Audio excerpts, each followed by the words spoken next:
Let's read this question. So this question says, the upper half of an inclined plane of inclination theta is perfectly smooth while the lower half is rough. A block starting from rest at the top of a plane will again come to the rest at the bottom if the coefficient of friction between the block and the lower half of the plane is given by। ठीक है, आपको देखिए क्या बताना है, coefficient of friction बताना है। ठीक है, तो चलिए बच्चों इस क्वेश्चन को स्टार्ट करते हैं। So we can write down the key concept of this question.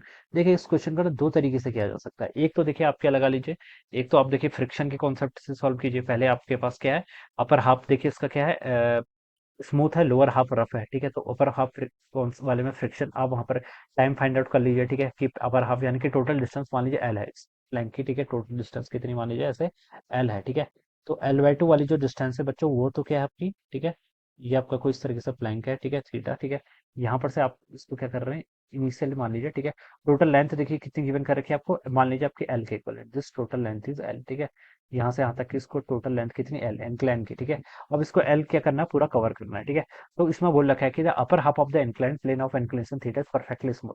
Upper half यानी कि जीरो से लेकर यहाँ से लेकर एल बाई टू तक तो आपका क्या है, स्मूथ है। ठीक है, और यहाँ से जो नीचे वाला लोअर हाफ है ये आपका रफ है। रफ है तो मतलब यहाँ पर आपका फ्रिक्शन फोर्स लगेगा, अपर में तो नहीं लगेगा लेकिन लोअर में लगेगा। ठीक है, अपर वाले कितने डिस्टेंस है, एल बाई टू। तो यहाँ पर आप देखिए टाइम फाइंड आउट कर लीजिए ना। ठीक है, टाइम क्या होगा आपका, distance divided by velocity. Distance L by two, velocity का कंपोनेंट एक्सेलेरेशन भी आएगा जी साइन थीटा, एक वहां से फाइंड आउट कर सकते हैं। ठीक है, फिर सिमिलरली हम नीचे वाले में फाइंड आउट कर लेंगे। तो ये तो हम क्या कर सकते हैं, सॉल्व कर सकते हैं बाय यूजिंग फ्रिक्शन कॉन्सेप्ट। ठीक है, एक दूसरा तरीका होता है देखिए इसको सॉल्व करने का, work energy theorem. Work energy theorem देखिए इजी वे जो है वो वर्क एनर्जी थ्योरम है। ठीक है, क्या है, वर्क एनर्जी थ्योरम।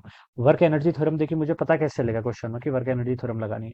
देखिए वर्क एनर्जी थ्योरम आपको ये बताता है कि work done bye all the forces, जितने भी फोर्सेस होते हैं उन सबका जो वर्क डन होता है, it is equal to change in kinetic energy. किसके इक्वल होता है, आपका काइनेटिक एनर्जी के चेंज के इक्वल होता है। ठीक है, अब मुझे क्वेश्चन में देखिए हिंट गिवन कर रखी है कि block starting from the rest यानी कि इनिशियल वेलोसिटी जीरो थी, और यहाँ पर लिखा है कि will again come to the rest at the bottom. तो बच्चों इनिशियल वेलोसिटी भी जीरो है और फाइनल वेलोसिटी भी जीरो है। ठीक है, तो वेलोसिटी के जहां पर रिलेशन आपको गिवन होता है क्वेश्चन में और वर्क डन की बात करी जाती है, तो आपको सीधे समझ जाना आपको वर्क एनर्जी थ्योरम लगानी है। ठीक है, तो इनिशियल काइनेटिक एनर्जी भी जीरो और फाइनल काइनेटिक एनर्जी भी जीरो, तो चेंज इन काइनेटिक एनर्जी कितना, जीरो। तो ये टर्म तो बच्चों आपकी जीरो की तरफ टेंड हो जाएगी।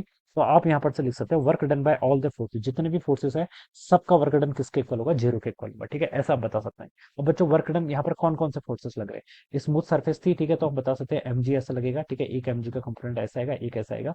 ये कंपोनेंट क्या कहलाएगा आपका, एम जी का ये एंगल थीटा होगा, और ये कंपोनेंट आपका एम जी का साइन थीटा होगा। कितना होगा आपका, एम जी का साइन थीटा।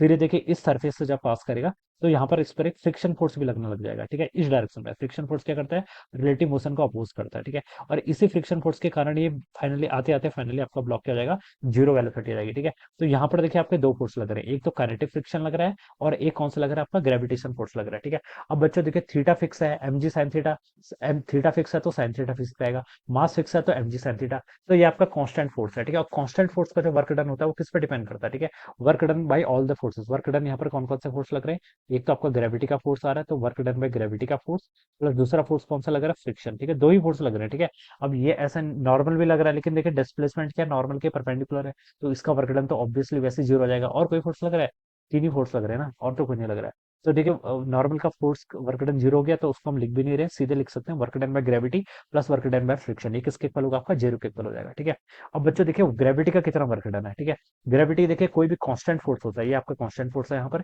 कांस्टेंट फोर्स का वर्क डन आपका इनिशियल और फाइनल पोजीशन पे ही सर डिपेंड करता है। ठीक है, यहाँ पर देखिए इसका मास कितना था, फोर्स लिख सकता हूँ। देखिए वर्क डन बाय ग्रेविटी को अगर मैं यहाँ पर से लिखना चाहूँ, ठीक है, तो बच्चों देखिए ग्रेविटी का वर्क डन कितना होगा यहाँ पर से, ये आपका नीचे की तरफ आ रहा है। ठीक है, तो इसने देखिए यहाँ पर से फाइनली यहाँ पर पहुंच गया। ठीक है, डिस्प्लेसमेंट पे डिपेंड करता है। ये डिस्टेंस आपको एल गिवन है तो बता सकता हूँ ये आपका एल कॉस थीटा होगा, और ये वाली जो डिस्टेंस होगी, ठीक है, परपेंडिकुलर यानी कि जो डिस्प्लेसमेंट होगा वो एल साइन थीटा होगा। ठीक है, और फोर्स कितना लग रहा है, एम जी। वर्क डन क्या होता है, फोर्स इंटू डिस्प्लेसमेंट। तो बच्चों फोर्स एम जी किस डायरेक्शन में, डाउनवर्ड, डिस्प्लेसमेंट किस डायरेक्शन में, डाउनवर्ड। तो इन दोनों के बीच का एंगल कितना, जीरो। तो M G L sine theta, this is the work done by the gravity. ये क्या क्या हो गया आपका, ग्रेविटी का वर्क डन हो गया। ठीक है, प्लस अब क्या है, work done by friction. Friction का वर्क डन अब हमें यहाँ पर कैलकुलेट करना है।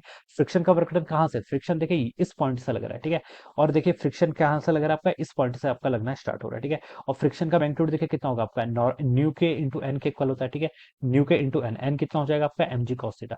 तो ये आपका फ्रिक्शन फोर्स है। फ्रिक्शन फोर्स तो बच्चों ऐसे लग रहा है, और डिस्प्लेसमेंट तो बच्चों ऐसे हो रहा है। तो इन दोनों के बीच में फोर्स और डिस्प्लेसमेंट के बीच में एंगल कितना, 180। तो कॉस 180 कितना हो जाएगा, देखिए वर्क डन होता है फोर्स इंटू डिस्प्लेसमेंट, यानी एफ डॉट एस होता है, यानी कि एफ एस कॉस थीटा। ठीक है, तो ये आपका फोर्स आ गया। डिस्प्लेसमेंट कितना हुआ है L/2, और कॉस थीटा, थीटा क्या है, angle between force and displacement जो कि 180, तो कॉस 180 कितना, -1 के इक्वल हो जाएगा। This must be equal to 0, ठीक है। अब बच्चों देखिए mg से यहाँ पर आपका ये mg कैंसिल हो गया, ठीक है। L से बच्चों आपका यहाँ पर ये L कैंसिल हो गया, तो क्या बच गया यहाँ पर आपका साइन थीटा बच गया, और यहाँ पर से देखिए आपका माइनस न्यू के कॉस थीटा बाई 2 आ जाएगा ना, ये आपका 0 के इक्वल हो जाएगा। आपको क्या बताना है, आपको यहाँ पर न्यू बताना है, न्यू के ही बताना है बेसिकली। तो ये 0 के इक्वल है, तो न्यू के देखिए कितना हो जाएगा आपका 2 sin theta by cos theta, जिसकी वैल्यू कितनी होती है, टेन थीटा। तो बच्चों न्यू के की वैल्यू कितनी आ गई यहाँ से आपकी 2 tan थीटा के इक्वल आएगी। This would be the answer of this question, ये क्या हो जाएगा इस क्वेश्चन का आंसर, ठीक है। तो कौन सा ऑप्शन आ रहा है आपका, ए ऑप्शन मिक्स कर रहा है, ठीक है। तो A option will be the right answer of this question. तो इस तरीके से बच्चों हम क्या करेंगे, इस क्वेश्चन को सॉल्व करेंगे। Alright, so I hope you all understood this concept. All the best and thank you so much.